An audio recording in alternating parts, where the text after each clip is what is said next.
분위기 전환을 위해서 한번 서로 인사를 하도록 하겠어요. 자, 천국은 어린아이들과 같아야 들어간다고 성경에 말하고 있는데, 자, 저를 따라서 옆 사람에게 인사를 이렇게 하도록 하겠습니다. 저도 이번에 배웠어요. 자, 일단 제가 시범을 보일 테니까 잘 보고 따라 하시면 돼요. 사랑합니다. 사랑합니다. 사랑합니다. 두 손으로 하는 거예요. 그리고 와, 이야, 이렇게 하는 거예요. 자, 준비. 우리 옆 사람에게 시작. 사랑합니다. 사랑합니다. 사랑합니다. 와우, 오야. 예, 잘하셨어요. 한 꼬마가 목사님에게 이렇게 질문을 해요. 목사님, 천국이 그렇게도 좋은 곳인가요? 그럼 천국은 정말로 좋은 곳이란다. 꼬마가 목사님에게, 목사님은 그곳에 가보셨나요?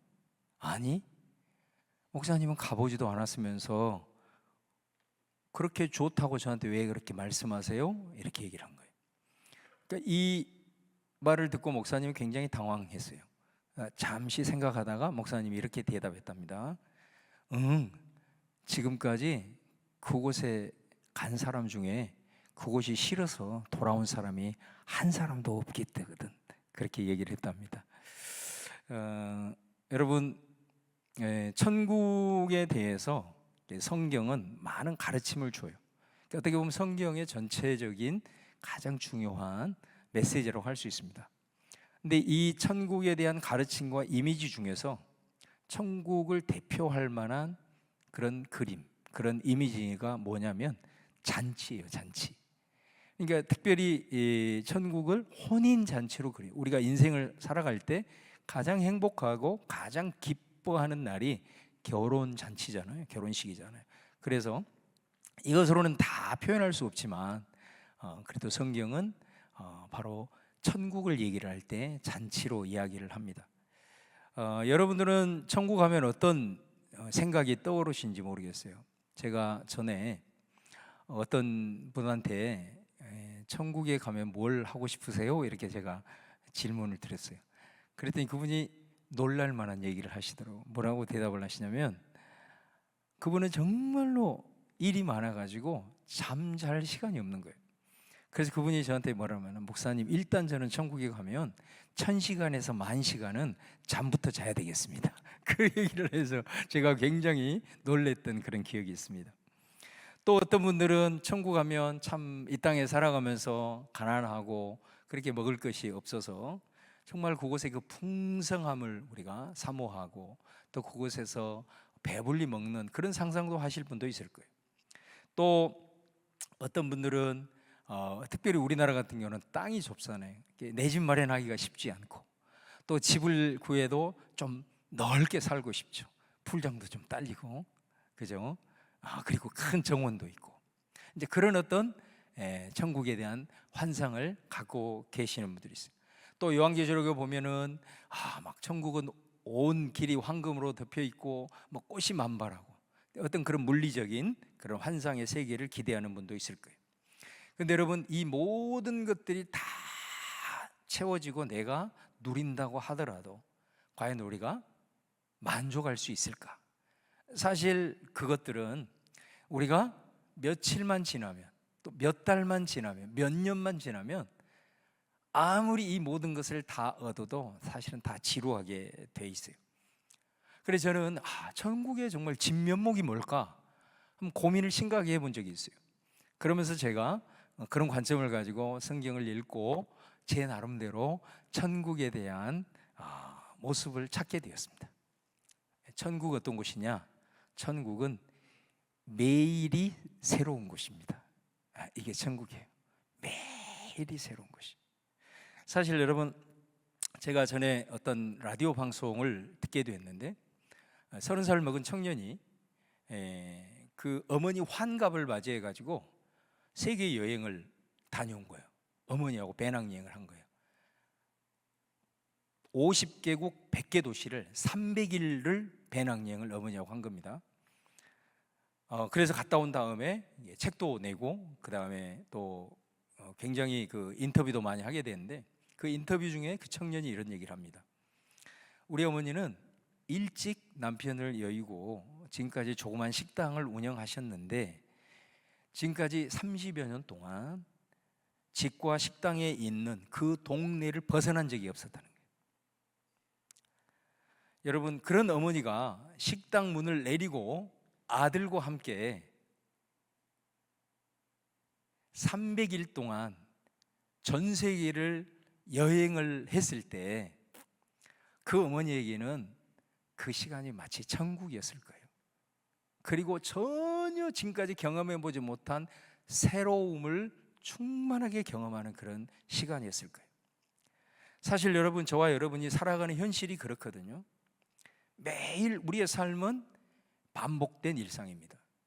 그래서 하던 일 또 하고, 또 보던 얼굴 또 보고, 먹는 것도 뭐 특별한 경우가 아니면은 먹는 것 계속 같은 거 먹고 살아갑니다. 그래서 사람들이 일탈을 꿈꿔요. 가능하지도 않고 금방 후회할 것임을 알면서도 이 지긋지긋한 현실을 벗어나고 싶은 거예요. 그런데 여러분, 꼭 기억하세요. 천국은요, 매일이 새롭습니다. 할렐루야. 예. 저는 이것 때문에라도 천국에 가야 되겠어요. 여러분도 그런 소망을 가질 수 있기를 주의 이름으로 축원합니다.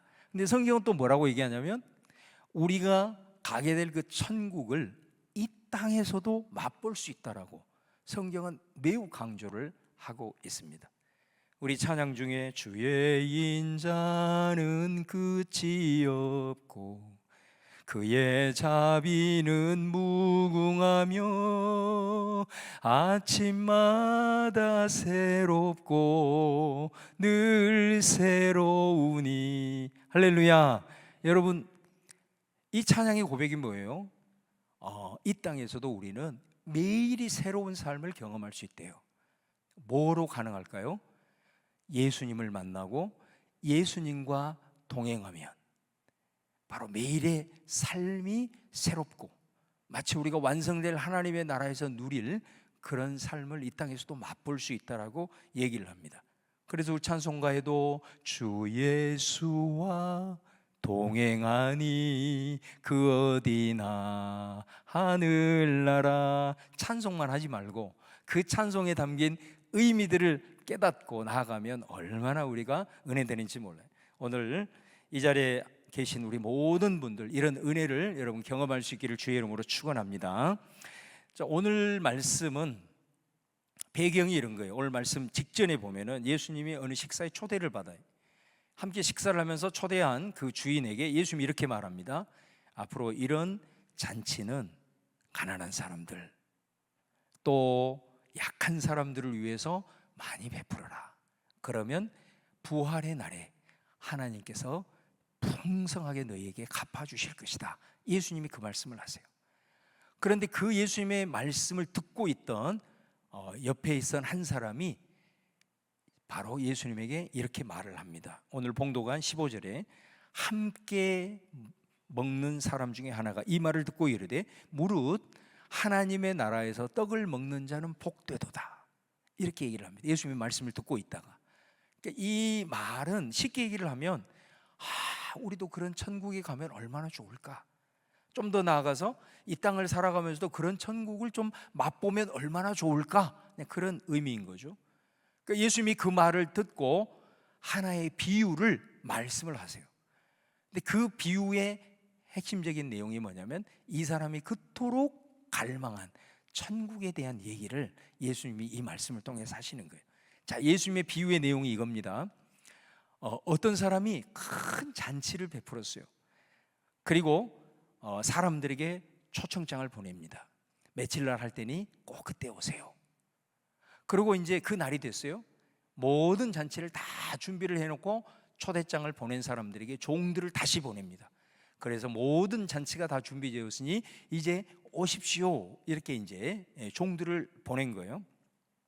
그러니까 여기에서 이 종들이 모든 것이 준비되었으니 이제 오십시오. 이 말이 매우 중요한 말이에요.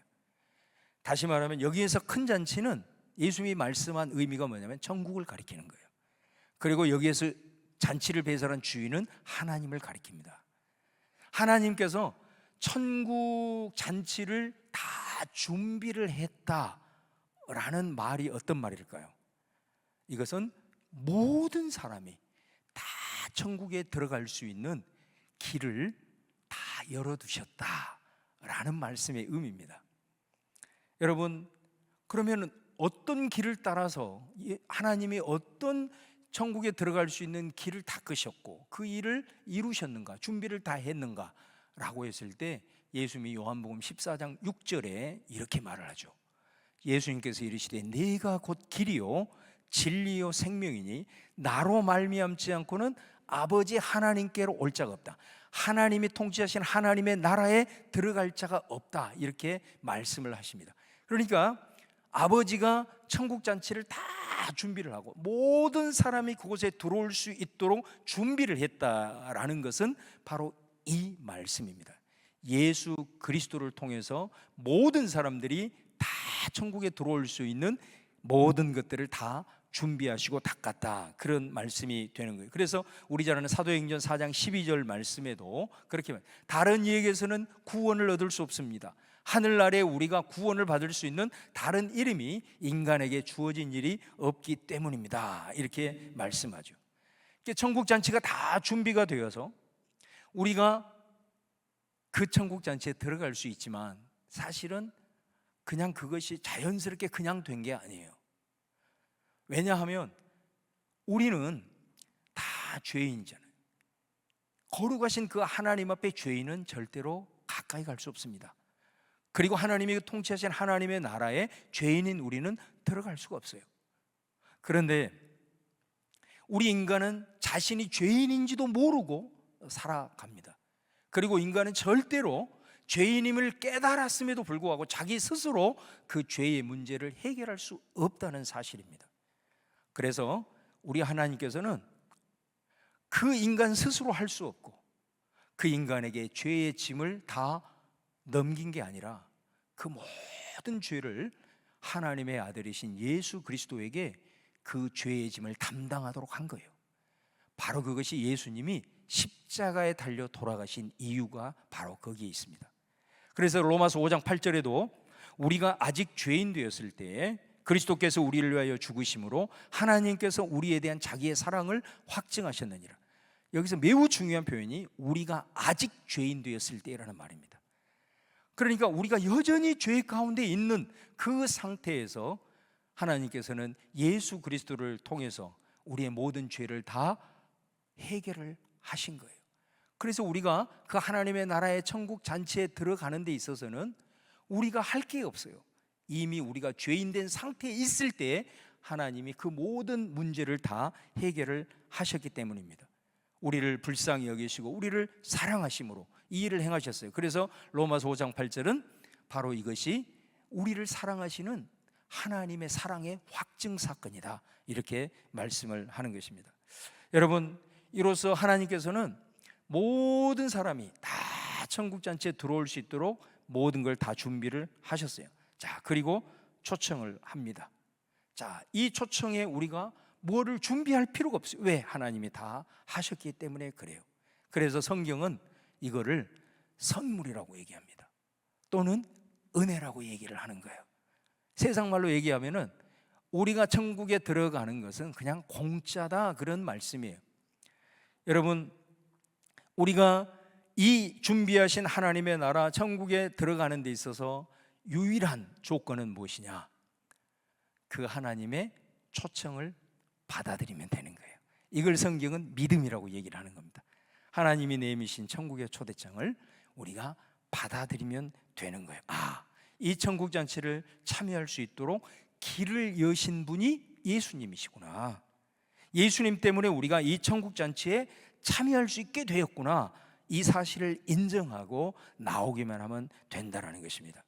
여러분, 오늘 혹시 초청을 받고 이 자리에 오신 분들, 아니면 우리 성도님들, 사실 우리가 주님 앞에 오늘 이렇게 나온 것 하나님의 큰 은혜라고 생각합니다. 오늘 우리에게 이렇게 나올 수 있도록 모든 것들을 다 이루신 그 예수님, 여러분 마음 가운데 꼭 영접하셔서 그 길과 진리와 생명의 길이신 예수님을 따라서 우리 모두가 다 천국 잔치에 응하고 또 참여하는 저와 여러분이 될 수 있기를 주님의 이름으로 축원을 드립니다.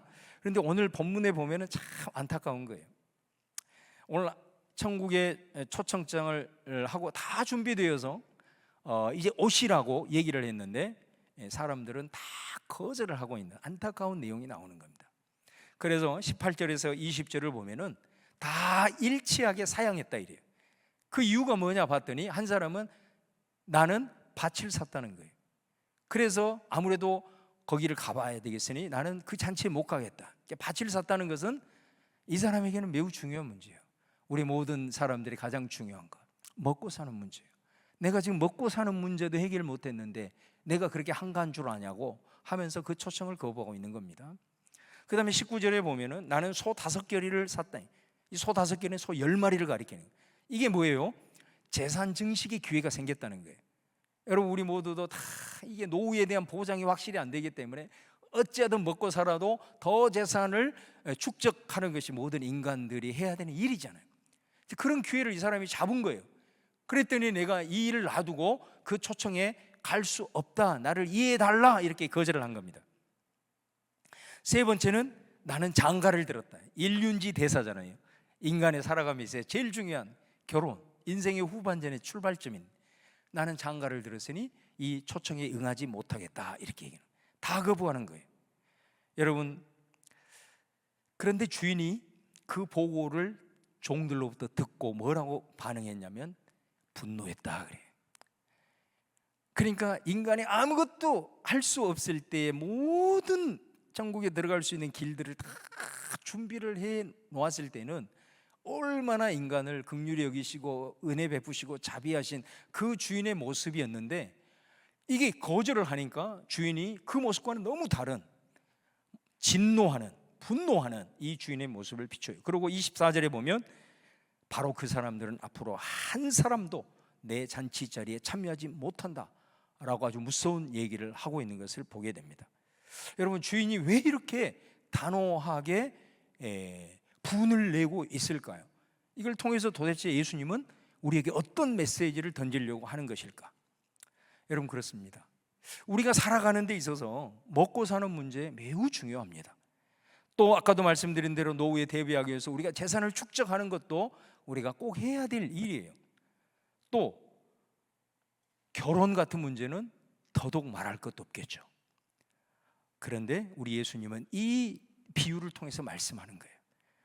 그것들이 다 중요하지만 천국 잔치에 초청을 받은 것처럼 급하고 중대한 문제는 없다라고 예수님이 말씀하시는 겁니다. 이 문제 앞에 어떤 핑계도 존재할 수가 없다. 이것만큼은 우리 인생에 있어서 우선순위에서 밀려나서는 안 된다라는 메시지를 던지고 있는 것입니다. 왜 그럴까요, 여러분? 사실은 우리에게 주어진 시간이 우리 편이 아니기 때문에 그래요. 우리는 내일 일을 알지 못합니다. 그러므로 오늘 이 마음을 품었다가도 내일 어떤 마음을 품을지, 오늘 내가 이렇게 살아가지만 내일 어느 순간에 내가 어떤 일을 닥칠지 아무도 모른다라는 것입니다. 그래서 우리에게 시간이 주어지는 한, 아까 말씀드린 대로 그런 일들에 대해서 최선을 다해야 하지만 천국에 초청할 수 있는 길을 여시는 예수님을 영접하고 이 천국잔치의 초청장을 받는 것보다 더 중대한 일은 없다. 그것보다 더 급한 일은 없다. 이것만큼은 절대로 양보해서는 안 된다라는 것을 예수님은 말씀을 하고 있는 것을 보게 됩니다. 여러분, 오늘 이 자리에 계신 우리 모든 분들, 정말로 오늘 이 예수님이 말씀하신 비유의 말씀을 깊이 상고하면서 저와 여러분이 인생을 살아가면서 이 우선순위만큼은 어떤 일이 있더라도 놓지 아니하고 붙들고 우리 천국잔치에 참여하고 또 천국을 유업으로 받은 우리가 이 땅 가운데서도 주님과 동행하면서 그 하나님의 나라를 맛보고 하나님의 나라를 보여달라고 얘기하는 이들에게 하나님의 살아계신 것, 나와 함께 하시고 역사하시는 하나님을 보여줄 수 있는 우리 모든 성도들 다 되시기를 주님의 이름으로 축원합니다. 여러분, 마지막으로 이 초청받은 자들이 주인의 초청을 거절하니까 주인이 노했잖아요. 그랬을 때 이 주인이 종들에게 명령합니다. 21절에 뭐라고 얘기하냐면 시내 거리와 골목으로 나가서 가난한 자들과 몸 불편한 자들과 맹인들과 저는 자들을 데리고 와라, 그렇게 말해요. 여러분, 이 사람들이 공통점이 뭐냐면요, 이 사람들은 부정한 사람들이에요. 종교적으로도 부정한 사람이에요. 그 말은 모든 사회적 관계와 종교적인 영역에서도 소외된 사람들이라는 거예요. 어찌 보면 이 사람들에게는 하나님의 나라에 대한 그 초청을 받아보지 못한, 들어보지도 못한 그런 사람들이거든요. 그런 사람들에게 종들을 보내서 빨리 가서 그들을 데리고 오라고, 그래서 자리를 채우라고 명령합니다. 종들이 빨리 가서 그 사람들을 다 데리고 와서 이 잔치 자리를 채우는 거예요. 그런데 아직도 자리가 남은 거예요. 그래서 주인이 뭐라고 얘기하냐면 22, 23절 말씀에 보면 아직도 자리가 있습니다 이랬을 때 너희들은 길과 산 울타리가로 가서 사람을 강권하여 데려다가 내 집을 채우라고 말합니다. 여러분, 길과 산 울타리로 나간다는 것은 뭐 말이냐면 국경을 넘으라는 말이에요. 이제 이방인들에게도 가서 데려다가 강권해서 내 집을 채우라라는 말이에요. 여러분, 이 말씀 속에 첫 번째 메시지는, 이거는 그 주인의 종들인, 다시 말하면 교회와 성도들에게 사실은 하시는 말씀이에요. 저와 여러분에게 하신 말씀이거든요. 뭘까요? 잔치는 반드시 채워져야 된다는 거예요. 여러분, 우리가 세상에서도 준비를 잘 해가지고 잔치를 배설을 했는데 사람이 없어. 그럼 어떻게 돼요? 그 잔치는 시작과 함께 거의 파장된다라고 보시면 돼요. 잔치에 있어서 제일 중요한 것은 사람들로 북적거리는 겁니다. 마찬가지입니다. 천국 잔치에 있어도 제일 중요한 것은 뭐냐면 반드시 이것이 가득 차야 된다라는 거예요. 그래서 여러분, 오늘 이런 행사를 우리 교회에서 하는 이유 중에 하나도, 우리 구역에는 이름이 있지만 그 구역에 참여하지 않는 그런 분들이 있잖아요. 또 우리 교회 교적에는 있지만 예배드리지 못하는 그런 분들이 계시거든요. 또 여러분 주변에 하나님의 그 이 구원의 소식을, 이 복음의 소식을 듣지 못한 그런 사람들도 우리 안에 있다라는 거예요. 그런 분들이 간절히 나와서 이 천국잔치를 채우었으면 좋겠다라고 하는 예수님의 간절한 마음이 이 말씀 속에 담겨 있는 것입니다. 비어있는 그 자리를 보고 그냥 있지 말고 빨리 다급하게 서두르라 라고 주인 되시는 하나님께서 말씀하고 있는 거예요. 왜 주인은 그 종들에게 이것을 강권하고 있는가? 그 이유가 여러분 뭘까요? 이 복음의 초청을 받지 못한 사람들은 의외로 어떤 생각을 갖는 경우가 많냐면, 내가 그 잔치에 참여할 자격이 있는 사람들인가? 이게 어떤 율법의, 세상의 어떤 상식에, 또 다른 어떤 종교 가지고 있는 그런 교리로 인하여서 나는 자격이 없는데, 나는 죄가 많은데 내가 과연 거기에 참여할 자격이 있을까? 내가 주님을 떠나서 내 마음대로 이렇게 방황을 했는데 지금 내가 가면 과연 그 주님 앞에 내가 과연 면목이 있을까? 이런 생각을 갖고 있는 사람들이 많다라는 거예요. 그랬을 때 그들을 향하여서 주인은 종들에게 강권하라고 말합니다. 그 강권하는 말은 아니다. 천국은 은혜의 나라다. 자격이 필요 없어. 설득하라는 거예요. 우리도 당신과 똑같은 죄인이고 연약한 자다. 그러므로 내가 받은 그 은혜 너도 받아. 이 땅에서도 천국을 함께 맛보고, 그리고 장차 함께 천국잔치에 참여하자라고 이 사람들에게 알리라고, 이 사람들을 강권하라고 말씀하고 있는 것을 보게 됩니다. 그래서 여러분, 오늘 이미 예수님을 믿고 하나님의 나라를 유업으로 받은 저와 여러분 가운데는 단 한순간도 이 천국에 초청하는 사명을 잊어버려서는 안 됩니다. 여러분들이 어떤 기도를 하나님 앞에 드릴 때 그 기도 가운데 단 한순간도 전도 대상자의 이름을 빼서는 안 됩니다. 기도하는 순간마다 반드시 그 이름들을 불러서 간구해야 합니다. 여러분, 오늘 우리 하나님께서 우리가 이렇게 함께 예배하는 이 예배 가운데서도 운행하시지만, 여러분, 우리가 오밀조밀 모여있는 소그룹 가운데도 우리 하나님은 동일하게 운행하신다는 사실을 꼭 기억을 하셔야 됩니다. 여러분, 오늘 이 자리에 우리가 함께 나와서 여러 가지 또 상황으로 인해서 거절하고 인격적으로 예수님을 받아들이지 못한 분들이 있다면, 여러분 오늘 이 말씀을 통해서 여러분 마음으로 믿어 의에 이르고 입술로 시인하며 결단하는 은혜가 있기를 바랍니다. 또 정말로 제가 목회를 하면서 가장 중요하게 여기는 것이 바로 소그룹 사역입니다. 그래서 교회는 날개가 2개가 있어야만 새가 비상을 하는 것처럼 하나는 큰 날개가 예배 공동체입니다. 이게 하나의 날개라면 하나는 소그룹이라고 하는 이 날개입니다. 이 2개가 함께 휘저어져야 우리가 비상할 수가 있는 거예요. 그래서 여러분, 우리가 하나님께서는 이 예배 가운데 우리 가운데 감동하시고 운행하시면서 예배를 통해서 우리 하나님은 복음으로, 선포된 말씀으로, 또 우리 가운데 역사하시는 하나님께서 우리에게 때로는 감동을 주시고 복음으로 때로는 도전을 주고 또 때로는 깨닫게 하시지만, 여러분 구역은요, 소그룹은요, 이 예배 공동체가 가지지 못하는 게 있어요. 그게 뭐냐면요, 소그룹 구역에는 인격적 교제가 있는 거예요. 예배 공동체, 대그룹은 그런 것이 없어요. 인격적 교제가 있는 거예요. 그래서 인격적 교제가 있는 곳에 우리 하나님이 역사하셔서 치유하고 회복을 주십니다. 우리가 대그룹으로 모여서 하나님이 우리의 마음을 감동해서 회복시키고 치유도 하시지만, 여러분 이런 현장 가운데 하지 못한 일들도 인격적 교제가 있는 그곳을 통해서 치유와 회복의 역사가 나타나는 거예요. 그리고 서로 사랑하고 기도하면서 내 삶의 변화가 일어나는 거예요. 그래서 제가 늘 하는 말이, 우리가 함께 공동체로 모이는 예배에는 내 삶의 궁극적인 터닝 포인트를 줄 수 있는 강력한 하나님의 은혜가 있다라고 한다면, 내가 실제적인 내 삶의 변화, 그리스도인으로서 세상을 살아가는 데 있어서 삶의 변화는 여러분 소그룹을 통해서 일어나는 것입니다. 여러분 지금 우리가 참 예수님을 믿는 그리스도인으로서 살아가기가 참 힘든 시대잖아요. 저도 사실 목사지만은 어떤 경우에 있어서는 정말로 우리 한국 교회 안에 일어나는 현상들을 보면서 진짜 강단에 올라서기가 어려울 때가 너무 많습니다. 여러분들의 얼굴을 보지 못할 정도의 수치와 아픔을 가질 때가 많아요. 그래서 저는 정말로 토요일 날 주님 강단에 서서 성도들 눈 똑바로 보고 진짜 설교할 수 있도록 저에게 힘을 주십시오. 저 얼마나 기도하고 이 자리에 서는지 모릅니다.